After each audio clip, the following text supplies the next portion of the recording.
So, your mannequin went out and really broke a leg, and now you gotta fix it. What are your options? Well, let's talk about that on this episode of This Old Manikin.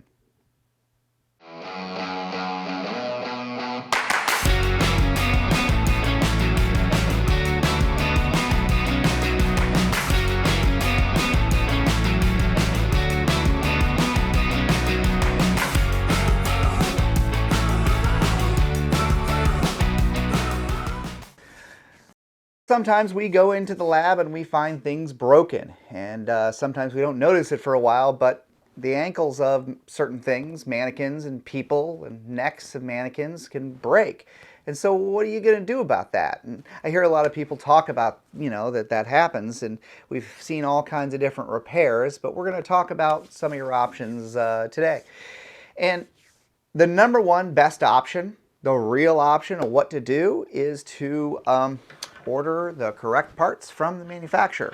Okay, so these are the front and the back leg pieces for this mannequin, and this is the proper repair, is repairing it the right way. So order the parts, especially if we're under warranty. We want to make sure we are taking care of our mannequins the proper way. How these things got broken, a number of ways, but I find either improper use, grabbing, movement, doorways happen a whole lot. But sometimes, your budget or your time to fix or needing this put back into service doesn't allow for buying those parts. If it's a warranty-less mannequin that you've had for a long time and don't have any budget for repairs, or sometimes more often than not, it's I just noticed this and I really need this mannequin in service tomorrow. What can you do for these rigid plastic parts? Not the silicone or anything like that. This is a plastic, hard plastic part. Well, one thing that I found from the SimTech Network on Facebook, a lot of people were mentioning it. I'd love to credit who came up with it first, but I just couldn't find it and don't remember. But is this plastic welding gun here? And we call it a hot metal stapler. I hear it called that a lot, but when I ordered it, that's the name that came on it. And actually, this is my buddy Clyde, so thanks, Clyde. But this thing's pretty cool. Let's get into it and see what it looks like.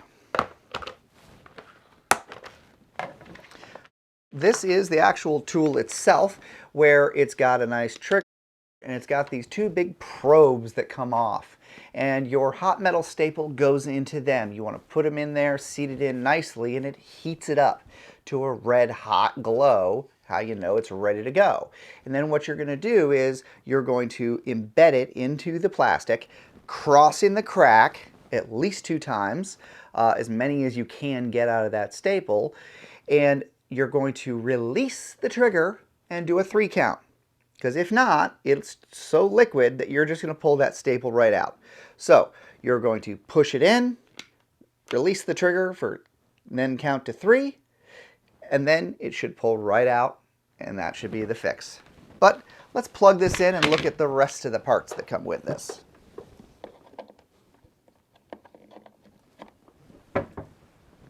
Okay. Then we've got the staples themselves, and there's 4 different shapes in my kit, but this is the one that we use more often than not. It's just a crossback sort of design, and that's the number 1 staple I use all the time. There's this one here that's just kind of like got less of switchbacks here. And then there's a couple other shapes that I haven't quite figured out what they use them for, but I'm sure bending them or doing special purpose things, this is very, very good. If you know, leave it in the comments. But those are the 2 that I use more often than not. Then, after you're done with the repair, there's going to be these metal wires that are sticking up out of the actual plastic itself, and you need to cut them down. Now, this is the clippers that come in the kit, and they're not the best, they're not the most leverage, and they're going to be a little bit harder to cut with, but they do work. If you have a bigger set of cutters, that's fine. Just realize you're clipping metal and you could hurt that edge. So these are, kind of sacrificial ones, but don't have a lot of leverage, so, do your best. no matter how low you cut these, it's still going to leave some barbs out, and we're going to talk about what you can do to help with that, because you don't want to leave an exposed barb that somebody's going to grab with their hand and possibly hurt themselves. So with this leg we've got this piece of plastic that we gotta stick together, and you might be encouraged to just glue it together with some CA glue, some super glue of some kind, but that's gonna work for about 2 seconds, maybe 3 if you're lucky. It's just not a very good strong repair. So we're going to use the hot metal stapler and see if we can get a stronger, a better repair that might last a little longer. So I've taken the skin off already. You don't need to watch me taking that off. It's a struggle, but just remember when you're taking that off, baby powder is your friend. Whole bunch of baby powder, and that's going to allow that to slide off. And when you put it back on, baby powder again. You might go ahead and actually remove the whole foot here. You might unplug this wiring harness. It would be the right way, as we've got some exposed wires in there, but I'm going to leave it on because of where this repair is. The other thing is, if this were going farther up into the actual body of the leg itself, I would go ahead and take the leg apart, because I would put those staples in from the back side of it, because then no matter if you leave a little barb or not, you're not going to be exposed, so you can actually hide your repair to a certain extent. And that's what I would recommend. But for this one, both sides of the crack are exposed. It's not going to help me by taking it off. The only thing that might help me is I don't have all that weight of the compressor and the rest of the leg to fight with, but I'm going to fight it here. What we want to do is kind of test fit the piece, see if we've got all the pieces together, because sometimes when these cracks happen, little pieces fly somewhere, and we want to have as much as we possibly can. And as you see here, it's a little bit of a hard thing to keep that in, and I really wish I had another set of hands to hold it, but I don't, and so that's okay. We're going to do what we got to do here. I'm going to kind of hold this in place with my thumb, and then what we're going to end up doing is loading our hot metal stapler. So sometimes you got to bend them in. Make sure if you've ran this at all, you wait until it cools down completely. I'm just going to put that in, make sure that they're seated in properly like this. What you're going to end up doing is pulling the trigger, and you're going to see a little bit of smoke, and you're going to see it glow red hot. Now notice I said that's smoke. Know your fire systems and if this is going to set that off or cause a problem. You don't want to find out the hard way either. You don't want to have a conversation with leadership and or a fire department. If you have a vent hood, it would be a good thing to do it under the vent hood, or just do it outside. Probably the best thing to do, just to make sure. Especially if you're in a hospital environment, those fire detectors are very, very sensitive. You already know that though. But we're going to pull the trigger and watch what happens. See, we get a little bit of smoke coming off of it. And then after a couple of seconds here, it glows nice and hot red. So we know it's good there. So what I'm going to do is, now I'm going to take this piece of plastic here and put it together and hold it in place. And all I'm going to do is try to throw one right in the center of it. And therefore it'll hold that in place, and I don't have as much of a juggle trying to keep that on. We're just going to put one real quick in the center of that crack. Pull the trigger, kind of do a 3 count on that. And then we're going to just push it in until it gets under the surface of the plastic here. And then we're going to release the trigger, count 1, 2, 3, and then it pulls right out. No big deal. And we're ready for the first one. Now let's investigate that, see if that's lining up the way we want to and how that's going to work. Now make sure, because remember we have a front piece and a back piece that later on we might want to take apart. So you don't want to get near that mating surface of the front and the back plate. You want to make sure that you're staying away from that. So we're going to kind of test fit my next 2 staples in here, and this one here goes off to the left, and I should be able to fit that nicely. So I'm going to load another staple in here, pull the trigger. It's going to be about a 3 count, and we're going to push that into the plastic there. Make sure it's in nicely. Release the trigger. 1, 2, 3, and that pulls right off. There we go.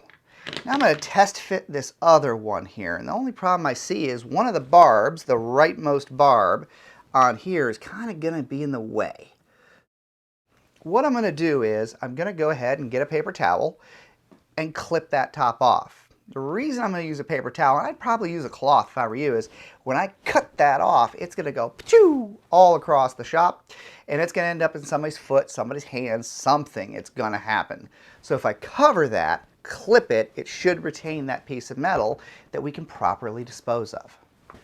So here I am back with my paper towel here, and I'm going to go into my kit and grab my flush cutters or my end cutters.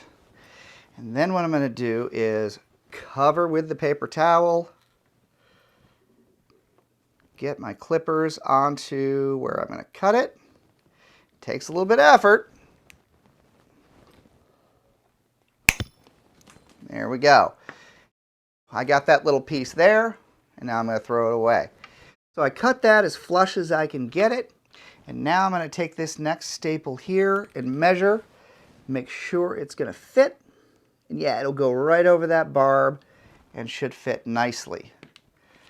Again, pull the trigger, get it ready, make sure it's nice and red hot, push that into the plastic, and then release the trigger. 1, 2, 3, and it pulls right out. So we're good.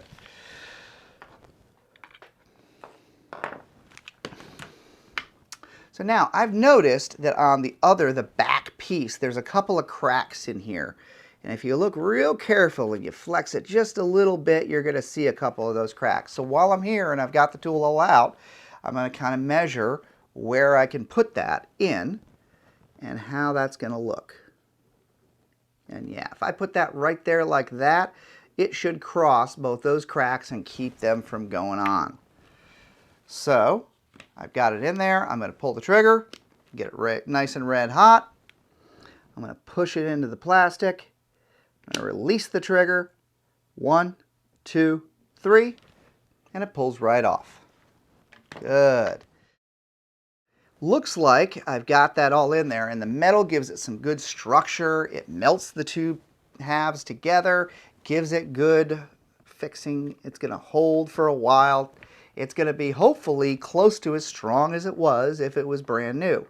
Maybe even stronger. Who knows? So I've got my 2 cracks fixed in there, but now I've got all of these barbs sticking out. We're going to get the paper towel again, get our clippers again, and get ready to clip all of those off. So just be as safe as you can. Make sure you're wearing some safety glasses. Always a good thing to have. And start clipping those off.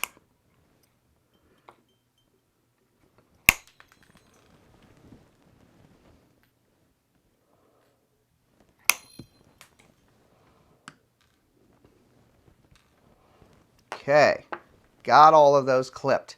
Now, they're all still sitting proud or above the plastic. As low as I can clip those, I've clipped them, but they're still up. Now, if somebody grabs their hand on there, they're going to hit those barbs, especially if they pull their hand, it's going to cut them. So I'm not going to take a chance. Now, yes, if you look at this skin, it's going to cover that. But all it takes is somebody flipping it backwards when they grab it and grabbing those metal barbs. I'm not going to take a chance. Oh, what's nice is I've set up my Dremel here with a lock cutting disc on it. Now, I usually just use the fiber cutting discs, but this is what I had and what I could find today. And so what I'm going to do is I'm going to kind of grind down those probes, and I'm going to kind of smooth down the plastic that's bubbled up when I put the hot staples in. We're going to see what that looks like here.